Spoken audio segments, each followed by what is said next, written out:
Hey, I'm Awkwafina, and you're watching Jezebel Quickies. New York City, bitch, that's where I come from, not where I moved to. Music has been something that I'm extremely passionate about, but it's something that I had to learn and teach myself. My passion lies mostly in like production, which is how the rapping started because I needed something to fill in the beats. Whereas like comedy, I just kind of always had, and I truly believe it was born out of losing my mother at such a young age and kind of using humor and from a very dark place. My voice is an incredibly like strong part of my whole aura and how people like understand who I am, because I look like Mowgli, but when I start talking, I sound like the late Big Ange. I've come to see that it like sets me apart for sure, and I think that like it definitely like, destroys the Asians. Like if my voice was high, I don't think that I would be successful.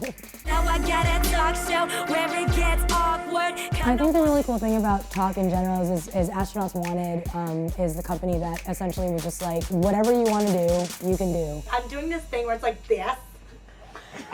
The idea behind Tawk is that there's no rules, and it's not like as crazy as say like the Eric Andre show, but it's also not as clean as like, you know, Seth Meyers. So it's somewhere in the middle.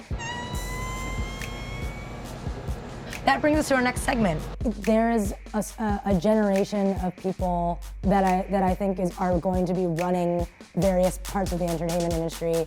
They're definitely on the internet, but they're not on TV, and I think like are definitely people of color, women, who I think that like we're catching them right before they're gonna be like running the world. When it comes to like being in the industry and then kind of aligning with like a feminist like a group, it's a lose-lose, because you're never too feminist enough, or you're a slacktivist, or you're just tweeting and you're not going to the Women's March. Coming out of like a very intense women's studies curriculum, like from SUNY Albany, as intense as that can get, and then doing my vag, I kind of understood the repercussions of like why that could be a feminist anthem, but also how feminists could also argue that down as being girl on girl hate.